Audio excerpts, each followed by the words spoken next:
Welcome, everyone, and thank you for joining us. My name is Mark Conti, and I'm the Acting Executive Director for the Capital Crossroads and Discovery Special Improvement Districts. We have three things to do today.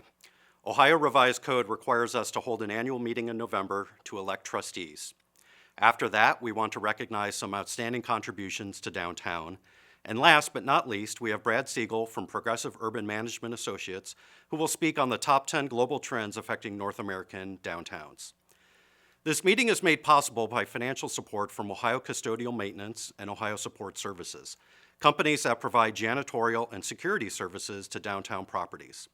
In addition, in-kind support came from Andy Spessard Photography and the Ebel Agency. The two special improvement districts are funded primarily by $2.8 million in assessments on private properties, but assessments you paid leveraged about $1 million from other sources. They included government property owners who are exempt but contribute to general operations, support from grant funders, and voluntary memberships by many tenants and some property owners who pay extra to support CID services. Back in January of this year, we knew it was going to be a year of change and renewal, but we didn't know it would be to this extent. The property owners in each special improvement district executed petitions to renew their respective districts through 2025. Capital Crossroads starts its 20th year of operation next year, and Discovery starts its 15th.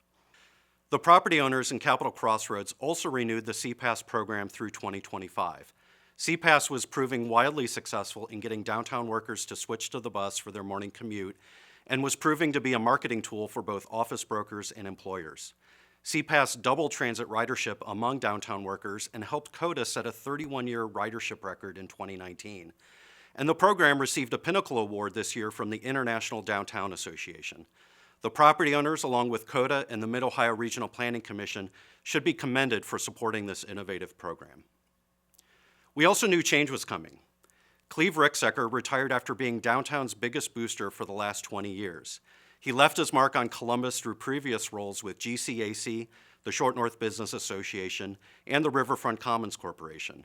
But we all know him for his role in creating both special improvement districts and his unwavering passion to do everything he could to make sure downtown thrived. I hope that we can give him a proper toast and send-off in the near future. And of course, stuff happened.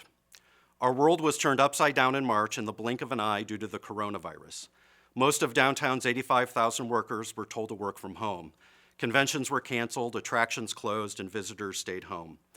Then in late May, people descended on the geographic and symbolic center of the city to protest racial injustice.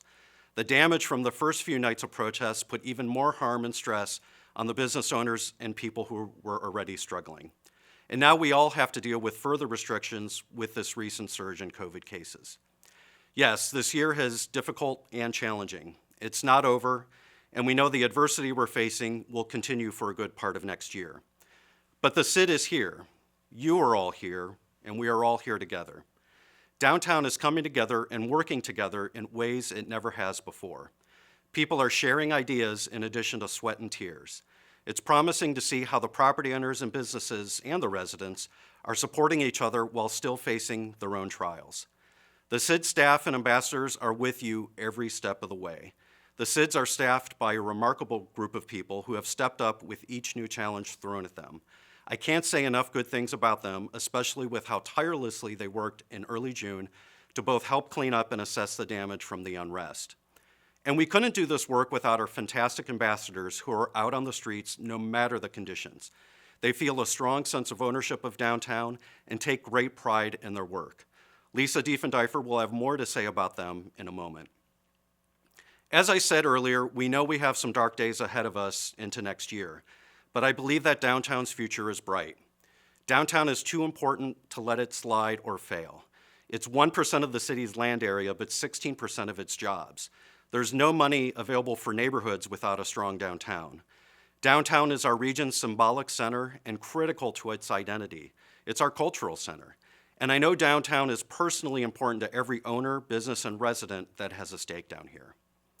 Downtown is no one individual or organization. It's a neighborhood. It's a community. Downtown's strength and resilience comes from the work and the dedication of the property owners, the businesses, the residents, the cultural institutions. And we, as individual organizations and downtown as a whole, are stronger when we are all working together. Next is the official business. The two SIDs are blessed with wonderful board members who have provided a great deal of guidance this year. The two chairs will conduct the official business. First is Tyler Steele from the Huntington Center and chair of the Capital Crossroads SID. Thanks, Mark.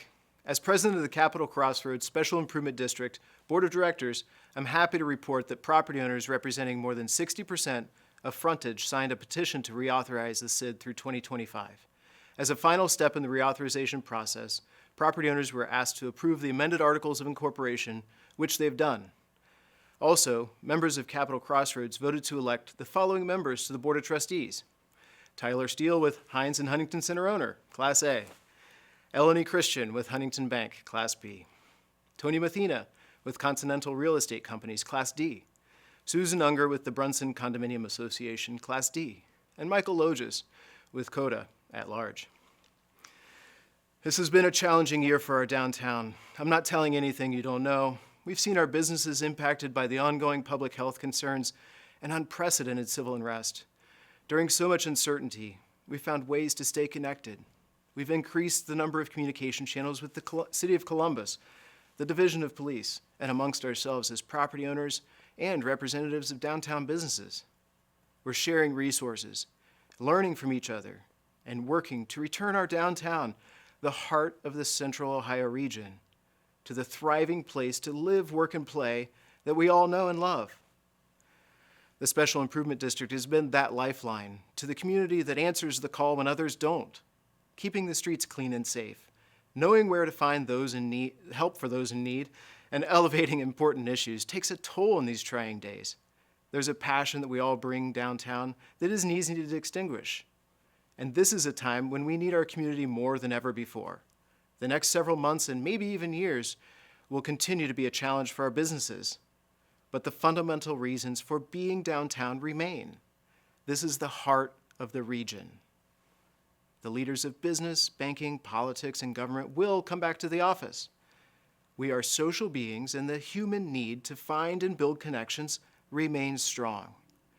My hope is that we as champions for downtown community can find and make ways for tenants and occupants to feel comfortable with a return to downtown. We're in this together, and we will come out of this stronger. Thank you for attending this afternoon. Thank you, Tyler. Now I will turn the meeting over to Matt Miller from Grant Medical Center and the chair of the Discovery SID. Thanks, Mark. As president of the Discovery Special Improvement District Board of Trustees, I'm pleased to report that the property owners representing more than 60% of the frontage signed a petition to reauthorize the SID through 2025. As a final step in the reauthorization process, property owners were asked to approve the amended Articles of Incorporation, which they have done. In addition, members of the Discovery SID supported the election of the following members to the Board of Trustees: myself, Matt Miller, with the Grant Medical Center for Class A; Amanda Kepner, with the Columbus Museum of Art for Class B; Kara Newberry, with the Junior League of Columbus for Class D; Anthony Wilson, with the Columbus Metropolitan Library at large; and Peggy Volpe, also at large. Thank you. Thank you, Matt. That concludes our official business. I will now turn it over to Lisa Defendiefer, the Deputy Director of Operations and Advocacy. She will recognize the many people and organizations who have helped keep downtown clean, safe, and resilient this year. Good evening. My name is Lisa Defendiefer. As Mark said, I am the Deputy Director of Operations and Advocacy for Capital Crossroads and Discovery Special Improvement Districts. I'm grateful for the opportunity to present at this year's annual meeting. As you all know, our downtown community has faced major challenges this year, and in so many ways continues to. Today, I want to take a few minutes to recognize some individuals and groups who have stepped up to move our neighborhood forward through these tough times. The SIDS would like to recognize local hospitals, Columbus and Franklin County Public Health, Franklin County Emergency Management Agency, the County Board of Commissioners, and others. Thanks to these entities' efforts, our community can quickly set up an external hospital in the Greater Columbus Convention Center should our local hospitals become overrun with COVID cases. We also want to recognize social service champions. When the stay-at-home order went into effect in March, many entities that traditionally serve people in need either closed or limited their operations. Thankfully, the YMCA, Faith Mission, and Southeast Healthcare stepped up to fill those gaps. These entities provide and continue to provide temporary shelter, mental health services, and other resources to those who need them, even in the middle of a pandemic. Thank you to the Mid-Ohio Food Bank and downtown churches for coming up with creative ways to provide meals to people this year. And we cannot forget the open shelter. The open shelter never skipped a beat when COVID hit, and continues to serve homeless and marginally housed people in the spirit of Mary Beidel, who passed away in 2017, and Kent, who passed away on October 16th. Pictured are just a few individual champions who work at social service organizations downtown. While many of us have had the option of working from home, these individuals have not. They continue to come in day after day to assist some of the most vulnerable people in our downtown community. Thank you. Mask up and wash your hands. Two of the best things you can do to prevent the spread of coronavirus. This seems relatively simple, right? Well, it's a little trickier for people living on the street. Thank you, Lucy Sullivan, for donating handmade face masks to people in need downtown. She did this at a time when masks were hard to come by. And to the United Way of Central Ohio, City of Columbus, and Encova Insurance, thank you for funding temporary public restrooms and hand washing stations in high-need areas downtown. The restrooms were used well over 30,000 times. The Ohio Theater, Hyatt Regency, and Nationwide Insurance shared positive messages with our downtown community this year. And so did Dr. Jim Ford, a dentist at Long and High. Dr. Ford decorated his office windows with inspirational phrases like "stay strong" and "be safe." Amazing message considering what he has endured over the past year. Those who know Dr. Ford know he lost his mother, is recovering from cancer treatment, and had a business break-in at his dental office this year. Dr. Ford has been operating his business downtown since 1994. He refuses to let anyone or anything bring. Despite the fact a pandemic was taking place, protests erupted around the country and world in response to George Floyd's death in May. Thousands of people took to our downtown streets to share their frustrations. The majority of the protests were peaceful. The SIDS want to recognize companies such as the Kitty Academy of downtown Columbus. Kitty Academy employees offered snacks, water, masks, and other resources to protesters. They recognize the value of downtown. It's a place in which everyone's voice and perspective can be shared. Although the vast majority of protests this spring and summer were peaceful, chaos erupted downtown in late May. Tremendous destruction took place. Commercial buildings, residential properties, colleges, and other institutions were hit hard. Perhaps most notably were the small businesses that were absolutely hammered.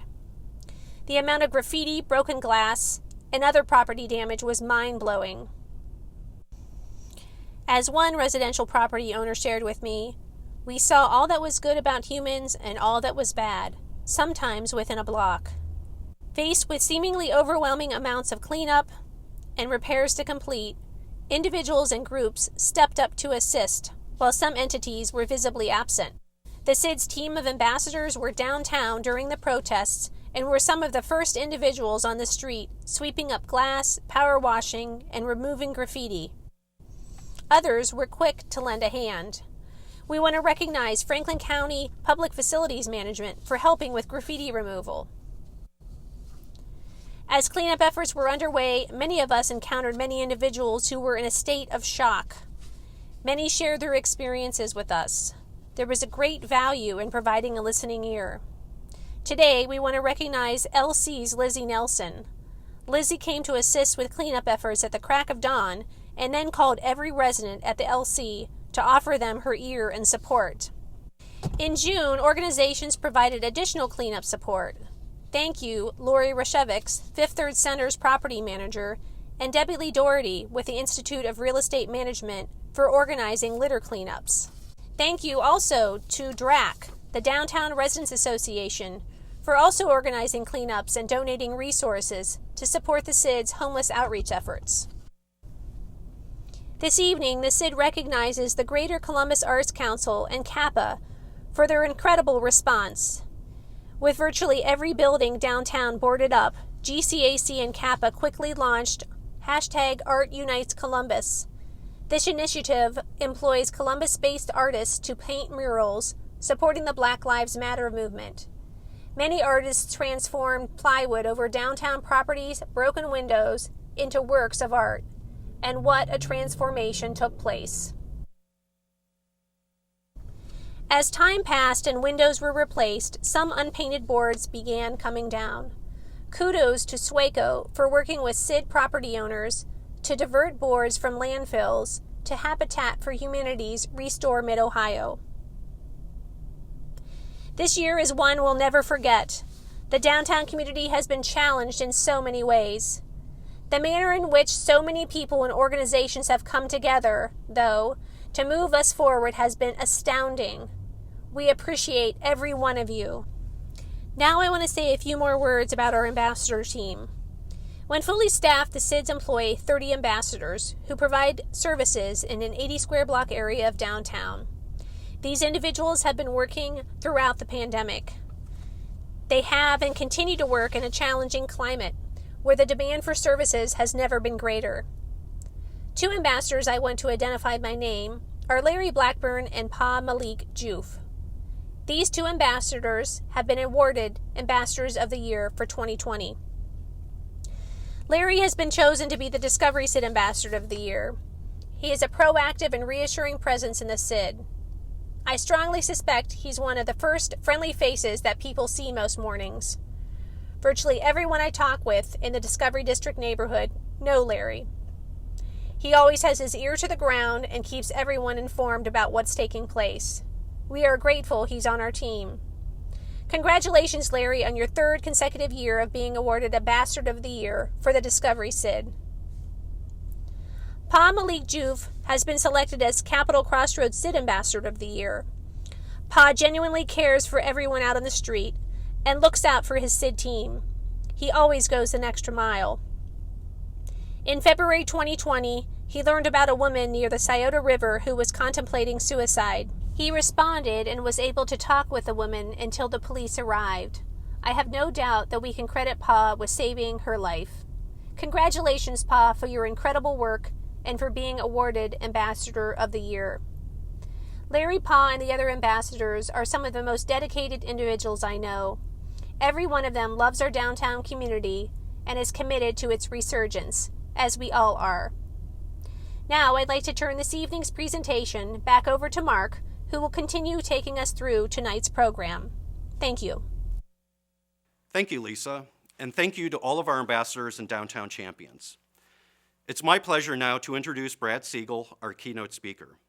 Brad is the founder and president of P.U.M.A, or Progressive Urban Management Associates, a leader in guiding downtowns, neighborhoods, and communities to prepare for the future.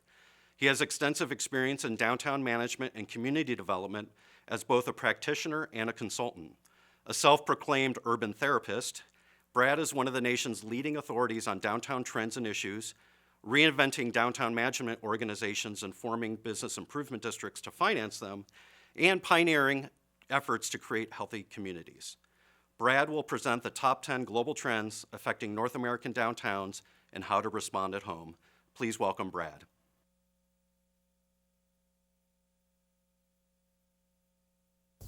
Good afternoon, downtown Columbus. My name is Brad Siegel, and thank you for inviting me to your annual meeting. Today, I'm going to talk about different trends that have been shaping our cities for the last 15 years and give you our best guess on how we think the pandemic is going to impact downtown Columbus and all of our downtowns moving forward. So the information I'm going to present comes from P.U.M.A's Global Trends Report. And our Trends Report was initially prepared for our work in our hometown in Denver about 15 years ago. And at that time, we were economists working on a downtown plan for our city. And we were charged with looking at what sort of forces would shape the evolution of our city 10, 20 years into the future. So in order to do that, we looked at different demographic, lifestyle, and competitive trends shaping cities all over the world. And then we brought that back home. And it not only informed our planning effort, but we found it was relevant everywhere we worked. Every city was experiencing the same set of trends. So our trend report, we started to update this. And over the last 15 years, there have been 4 updates to the trends report, including our last update in the fourth quarter of last year, of 2019, our 2020 trends report. And over time, the trends have changed. So we're tracking about half of the trends that we started with and maybe another half that are new and different. Our conclusion over 15 years of this exercise was that there were a whole variety of trends converging to benefit downtowns, really unprecedented in our lifetimes about these trends. And again, we saw them everywhere, and I know you saw evidence of this in downtown Columbus as well. So all that changed come March, which seems like years ago, but was only 8 or 9 months ago when the pandemic hit. And the big question moving forward is how are we going to recover? And will there be permanent shifts in these forces that are shaping our cities? So we're looking at really 3 concurrent shocks to our cities right now. The first, of course, is COVID-19 and the pandemic. And we're suggesting, and I think you've probably seen this in other analysis on the pandemic, we're suggesting that the pandemic is really an accelerator of trends that pre-existed, as opposed to something that's really turning our world upside down. So we're seeing trends accelerate, and I'm going to talk in a moment about how we think that's going to be largely beneficial to downtowns and cities like Columbus. The second big shock, of course, have been the protests for racial justice. And this to us is an example of a trend that's being accelerated during the pandemic. There was already a trend for more social equity, responding to income inequality and racial injustices in this country. And the pandemic has really sort of brought this into the open. And then the third big shock, of course, is the economic shock. The highest unemployment since the Great Depression, the trauma of shutting down our economy in the spring, and then the uncertainty of the next several months ahead. And the big question has been, how long is it going to take for us to rebound? Is this something that's relatively short, or is this going to take us a long, long time? And we're going to contend that by historical standards, we think the recovery will be relatively short. We're looking at an 18-month to 3-year recovery coming out of the pandemic moving forward. So in the next several slides, I'm going to talk about these different trends and why we're generally optimistic for downtown Columbus and other downtowns throughout the country. So first, I'll talk about demographics. And for years, we've been tracking different generations that shape our cities. Our first big assumption on demographics is that younger generations will return much more quickly to their pre-pandemic preferences than older generations. We're already seeing evidence of this. Some of the increases in COVID over the summer were really because of younger populations that were congregating too soon. And as a vaccine is introduced and as the pandemic becomes under control, we do see younger populations moving quickly to their pre-pandemic behaviors. So anticipate a surge in demand for entertainment, for dining and services as these younger generations bounce back. Also, it's important to note that these racial justice protests over the summer, we feel, have been, in a way, on-the-job training for younger generations and their future activism. So we expect that millennials and Gen Z, who are younger than millennials, we expect them to continue to be politically involved moving forward. Other generations are going to be impacted a little differently. So I'm a boomer, and boomers are probably going to be last to come back into the economy. We're most impacted by the day-to-day health issues and risks. And we've been cautious, and again are cautious as the virus increases currently. For Gen X, that's that generation in between millennials and boomers, ages 40 to 55, we do see that this could accelerate your rise into leadership positions in organizations, in local governments, other places. as many boomers are sort of feeling a sense of retirement and what that could offer. So we do think Gen X will have opportunities in leadership moving forward.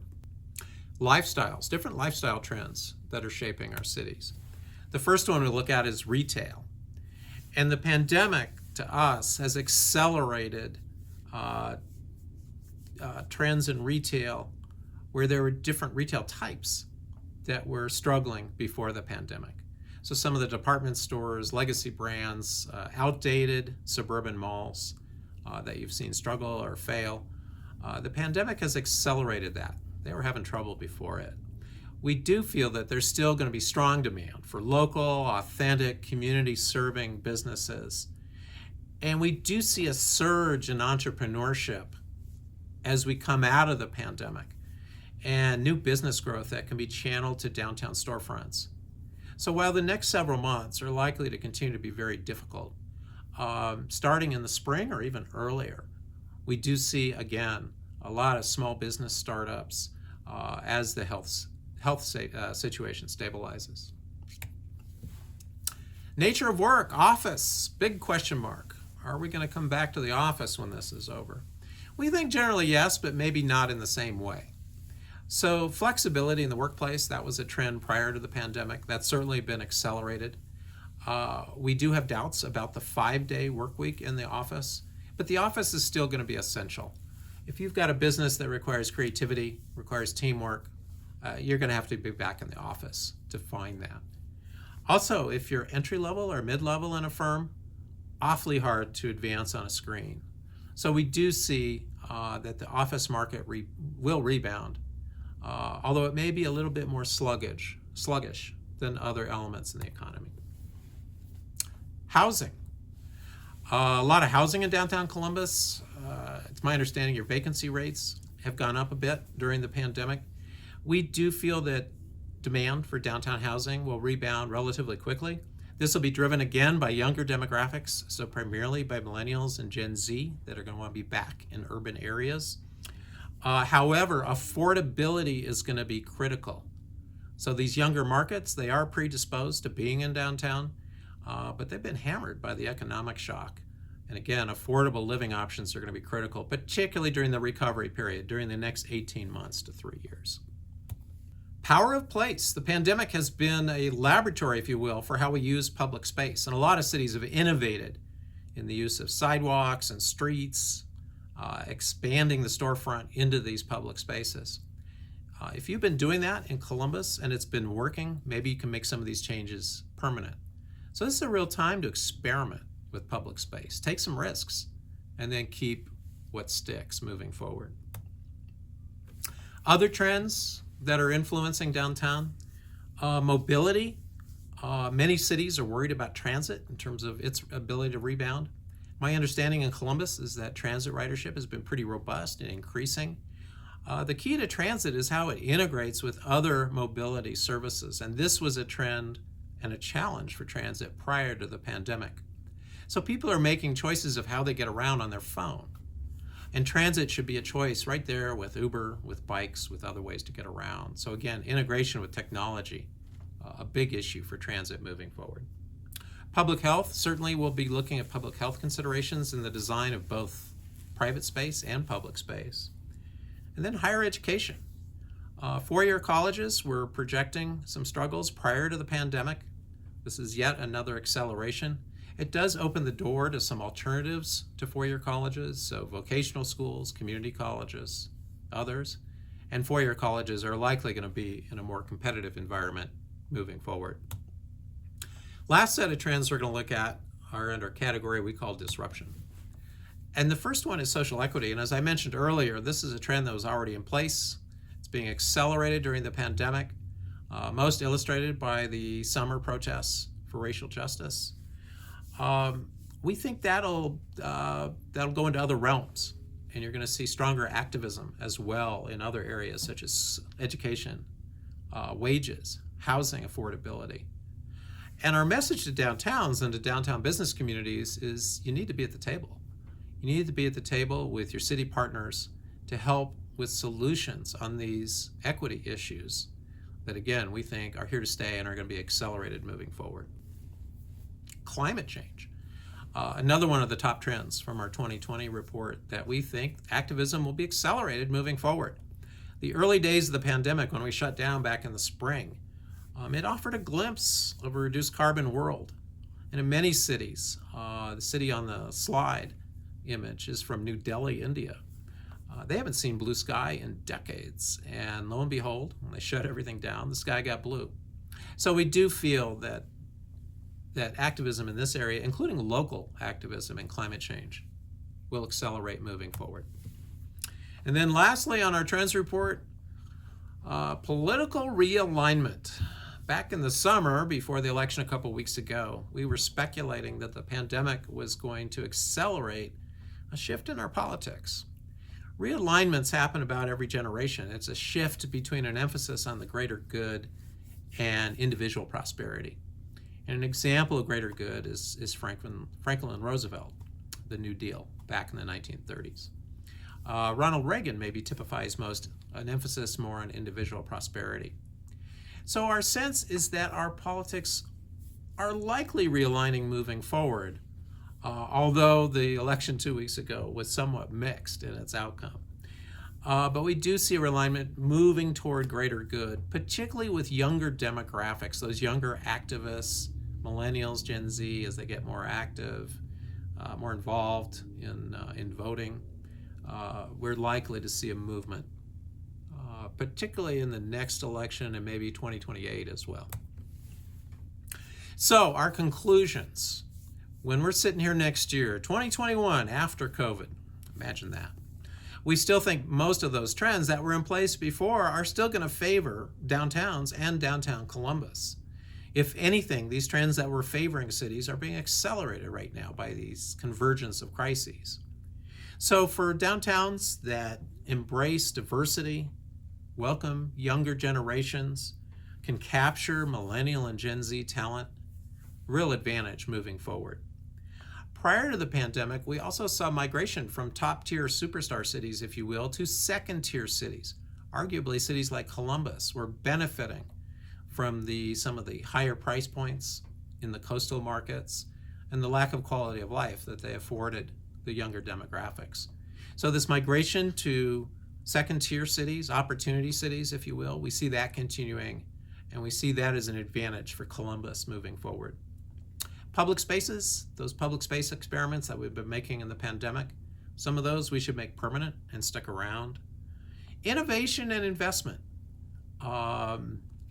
Investments in infrastructure, education, technological innovation, really relying on local and regional investment moving forward. So it's really going to be up to cities like Columbus to invest in themselves to have that competitive advantage moving forward. And then lastly, the city and downtown really need to embrace economic opportunity and racial justice as core values moving forward. So with that, that's an overview of our trends report, our best guess of how the pandemic is influencing these trends. And thank you for this for listening to the presentation. We'll now go into questions.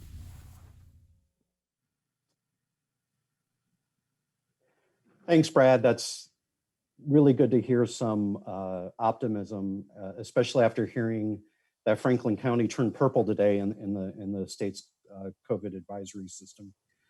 We do have time for questions. If people want to send their questions to info@sidservices.com, the address above me, please do that, and we'll try to get to your question. One to start off with, you talked about the importance of office space, that it'll still be important after COVID. And you talked about how creativity and teamwork is important. That's why the office space will be important. Can you talk more about how is that just going to be the typical creative firms like a graphic designer, or will extend beyond that kind of industry? Well, thanks, Mark. Thanks for the question. It really crosses all boundaries, we feel. So any firm that was in an office setting pre-pandemic, I think we're going to be back there again. Some of the tech firms are looking at dispersing their workforces. And I do think there are going to be some niches that also look at that dispersion. If in my crystal ball, I don't see that lasting long term. I think we're all social animals. We're all needing to get together in a variety of means, not just socially, but also for work, also for thinking through different challenges and problems. So we're expecting the office market and downtown office markets to rebound. As I mentioned in the presentation, it might be a little bit more sluggish. Also, I think many of us may not need as much space, perhaps, as we did before. But we do see all sectors coming back. And you talked about how a lot of the trends that were already favoring downtowns will just accelerate. Are there any trends you think will not continue or not accelerate in that same way? Oh, that's a good question. So, so of the trends we follow, and again, those different 10 trends, we're seeing virtually everything accelerate. We do think there are some things that may be people are overreacting to, and we always have to be concerned about that during a crisis. I reflect back to 9/11, and the days after 9/11, there was speculation that no one would ever build another high rise and that all the banks would decentralize out of Manhattan, and none of that stuff ever happened. And I'm seeing some evidence of people overreacting. So for example, online shopping, online retail, that was a trend that was already moving forward, but a relatively small slice of actual purchasing was happening online. It's about 10% of sales were happening online. That's currently maybe 16, 18%. So yeah, it's bumped up, it's accelerated, but we see that actually evening out. And the type of retail, particularly in a downtown, the local, independent, community serving retail should continue to do well moving forward. The other issue that I think is a little overblown right now is, and you hear this honestly from a lot of realtors who can benefit from this message, but a sense that a lot of people are moving out of the city into the suburbs. And I think there's some of that, certainly because of maybe trends though that were already in place. So younger families, for example, millennials who started downtown, paired up, had kids, they're already moving to where they could find an affordable home. That'll continue. But in terms of flight out of cities into suburban markets, we just don't see that being a long-term change. And again, as soon as the health situation stabilizes, we suspect demand for your downtown housing product will return and be fairly robust. I got two questions that are similar. Do you think, and this goes back to office space, do you think it'll change much in terms of going from assigned spaces to more flexible where people are dropping in and out? And sort of in tandem with that, we saw prior to COVID, co-working spaces were the hot industry. And do you think will pick back up after COVID? So I think yes to both questions. It's interesting. I'm not a space planner in terms of interior space. So it'll be fascinating to see what impacts there are, because I do think we are going to more of a flexible work schedule for many of us. So I mentioned in the presentation, I think 5 days a week, 9 to 5 in the office is going to be somewhat less common. So you may have people that are in the office 3-4 days a week, and that will reduce overall the demand for space in total. But the configuration will be interesting to see how that pans out. I don't have a clear answer on that. In the early days of the pandemic, there was a lot of doom and gloom about co-working. I don't share that. I do see co-working coming back. I'm already seeing it in semi-rural markets, so smaller communities where there's been some, what's happening, in Colorado, there's a phenomenon happening where there are second homes in the mountains, and actually there are a lot of people moving to their second home when they can afford to do that. And they're doing it for, a 6-month, 12-month period just until the pandemic wanes. And that's actually driving demand for co-working in these smaller communities, because again, people don't want to just be in front of a screen and be at home all the time. It's very limiting. So once kids are back in school and once our life returns back to normal, we do see co-working bouncing back. The last thing I'll say is we really do see a surge in entrepreneurship on the other side of this. I mentioned that in the presentation. And that's not just retail, that's also in office-related vocations.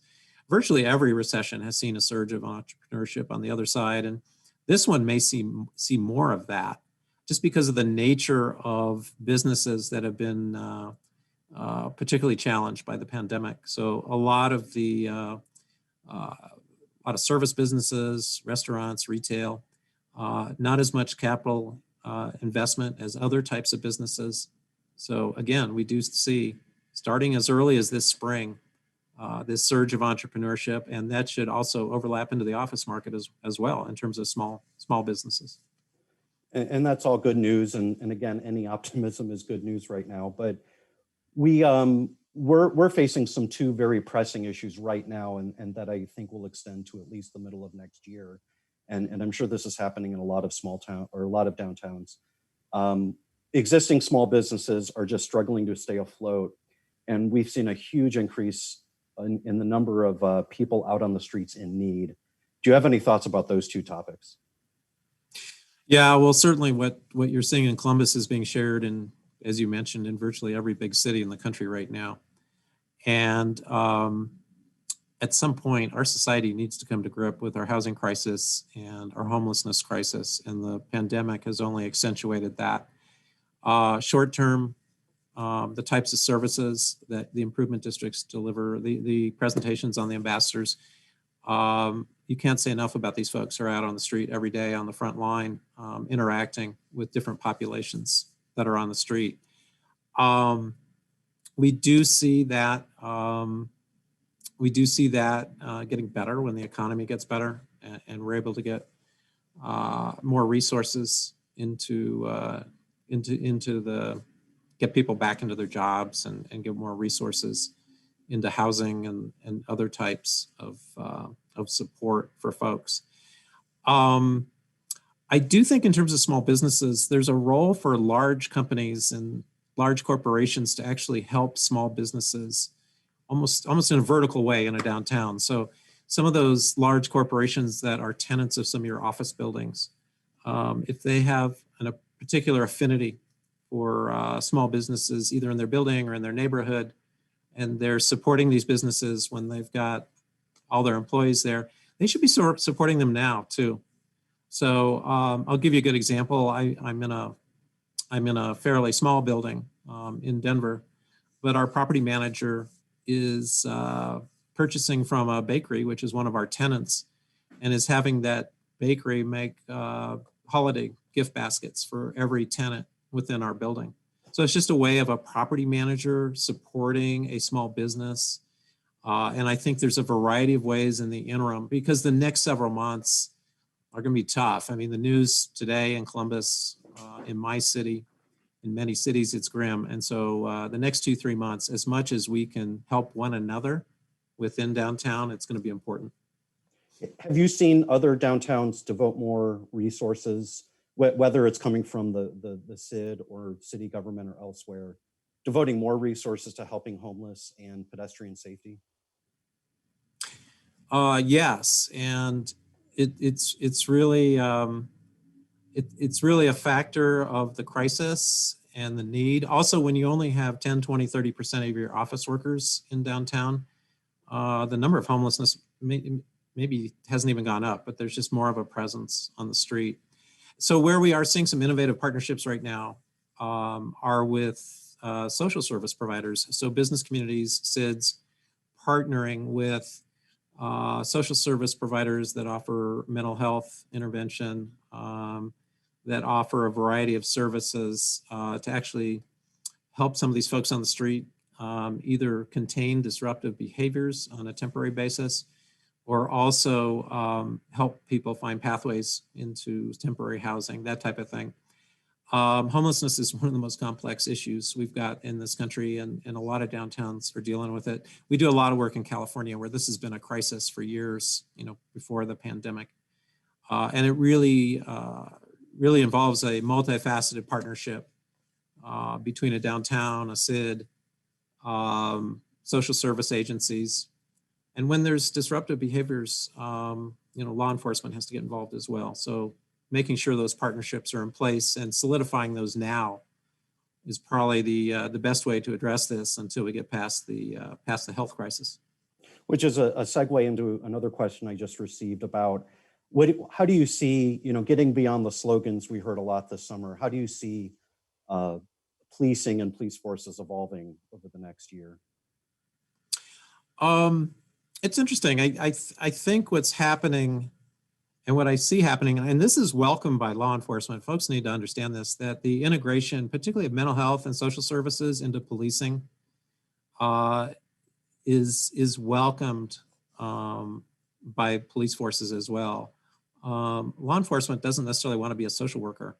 And our uniformed police have been put in the role in many instances where they have to go beyond their job description and deal with a whole variety of situations on the street. So I think the innovative models are going to be integration of social services, mental health, other sort of humane approaches, and also making sure that if you've got an issue outside your building or outside your door, let's say you've got a psychotic episode or something like that, we call 911 and police respond. Well, maybe in the future we call 911 and a mental health team responds first, followed by law enforcement if that's needed. So I think there are going to be some subtle changes like that. And this of course will differ from city to city. But this integration of social service with law enforcement, it really should be welcomed by all, frankly.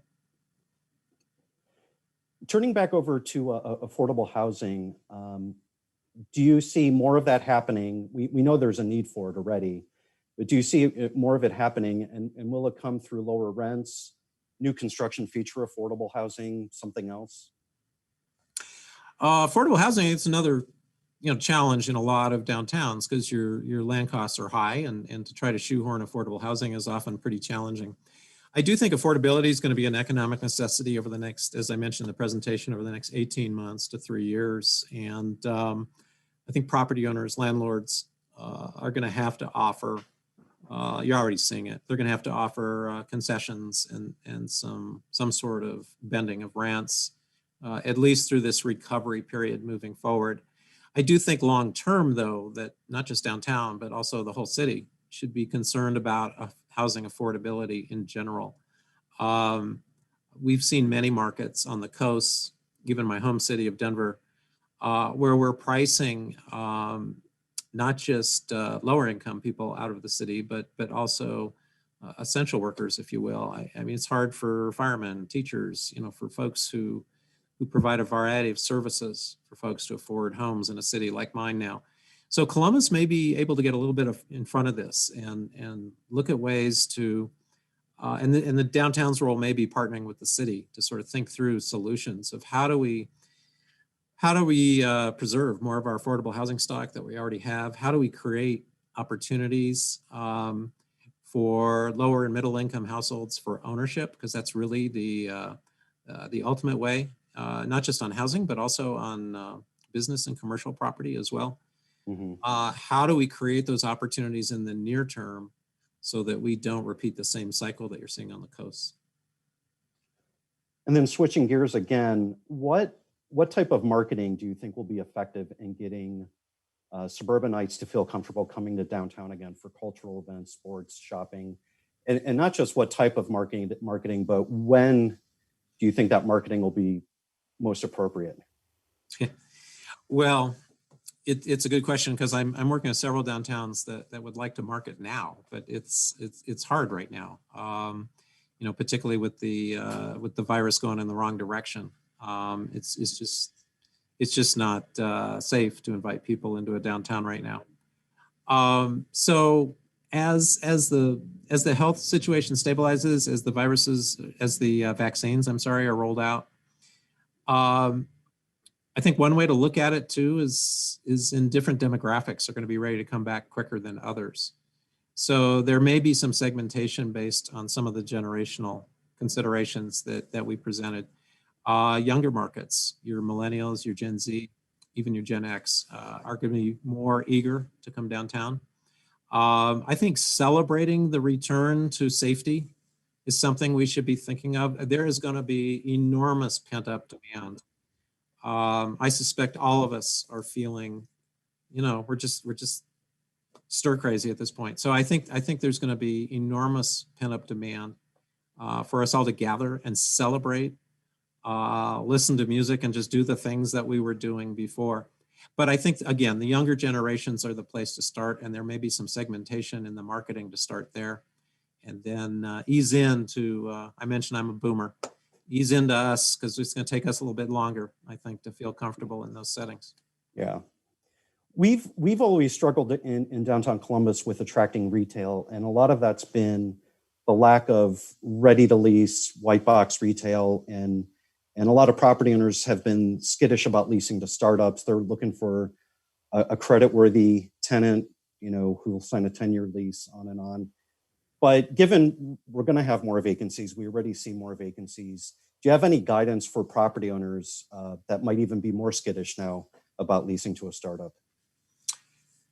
Yeah, it's probably not what a lot of property owners want to hear, but now's the time to take some risks. And also flexible leases. And maybe consider equity partnerships with prospective tenants as well. So we do see that, as I've mentioned several times today, we do see that this surge of entrepreneurship is going to come. There's going to be a desire by a lot of folks to start businesses of all types. But the price has to be right. So the pre-pandemic rents, it's going to take a while to get back there. And I think we all need to understand that moving forward. So flexibility in a lease, this notion of some sort of equity partnership with a tenant, folks may want to consider that moving forward, so that if the property owner is not only investing in the tenant improvement, but also the lease and providing strong concessions there, maybe there's the upside further down the road. I do think it's an opportunity. I mean, there's a lot of pain right now, and it's really hard to see some of these tenants not make it through this. But there is an opportunity on the other side of this in terms of re-tenanting downtown and in a way almost curating some of these businesses that come back, and an opportunity to really focus on local, independent, unique concepts within your downtown. How do you think, we know we're already facing revenue drops in the public sector.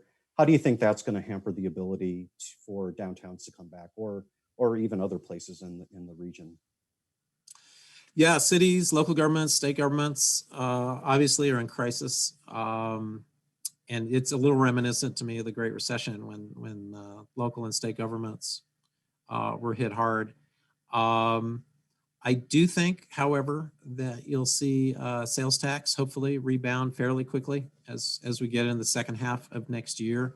You've already seen some of that. It's been actually remarkable how resilient the economy has been through the summer and into the fall. Now you're going to see us go back again because the virus is overheating again. But I think it was evidence of the resiliency in the economy, and once the health situation is stabilized. Also, we're not anticipating the same drops in property tax valuations that we saw in the last recession. There may be some adjustment, but the last recession, remember, it took 5, 6, 7, 8 years to recover values from that. We may be looking at a 2-3 year recovery. So local and state governments are going to be hard pressed, certainly in the near term. We'll see what happens with the federal government. There should be another round of stimulus. There should be some support for local and state government, which could help alleviate some of this. But if there's anything we know about American politics, is nothing is guaranteed, and there's no crystal ball. Right. And we have one more question, and it'll get back to really what has been one of the big stories this year, and the discussion on diversity, equity, and inclusion. What do you see the role and meaningful steps a special improvement district can take in that realm?